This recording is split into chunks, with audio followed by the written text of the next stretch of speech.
In terms of adapting instruction for long-term goals, because you have to when you're working with struggling students.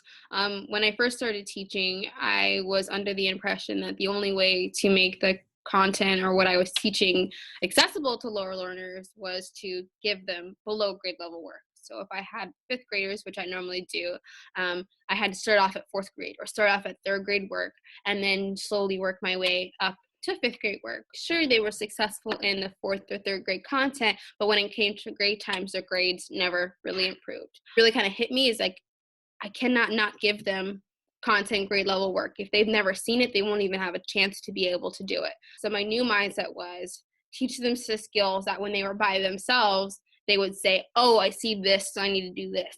Oh, this word means I got to do this. And with that new kind of thought process, I was able to start making goals for them. So what I do now is I break them up. A lot of small group work and collaborative work has been the really best thing that I could do for them. Start off whole group together. We're introducing the topic. I'm giving it to them. They're seeing it fifth grade level originally. Everybody gets the overview of this is kind of what we're going to get to. I know it's confusing today. Some of you might get it today. Some of you might be over your head, but at least you're seeing this content. And then we spend the next couple of days breaking down the lesson. And what that means is I have them in groups based on, data collection. So we've got ourselves a binder. I have my guided reading binder here, and then another one for small group. So we have small group reading is for content standards, comparing and contrast, cause and effect, problem solution, those. And then guided reading is the actual skills. Do they need fluency? Do they need comprehension? Do they need vocabulary?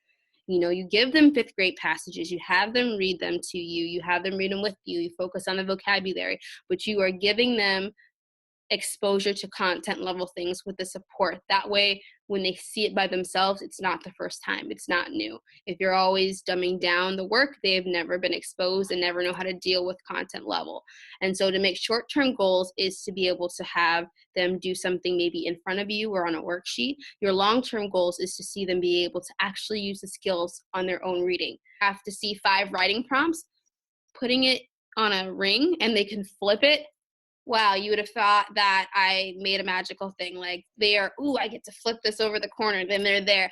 And it also helps because it gives them, it's a sense of the manipulative, and it also limits their focus. Instead of seeing 7 things on a paper, they see 1 thing at a time, and when they're ready to move on, they are. We also include songs.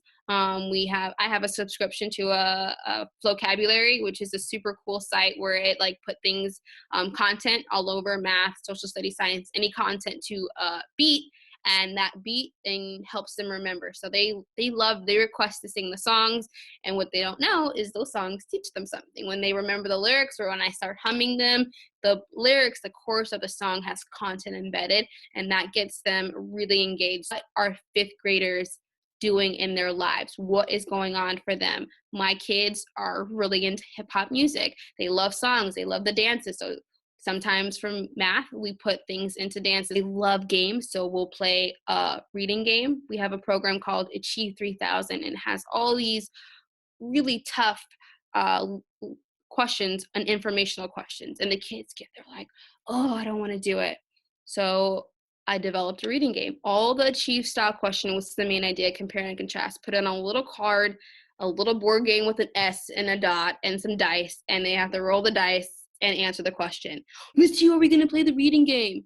And I'm laughing my head off. I'm like, it's all the same questions that they get on Achieve and that they huff and puff are too hard, but throw in some dice and, game pieces, and the engagement, the behavior, and the learning happens a lot more when they feel like they're getting something out of it and they can relate to it.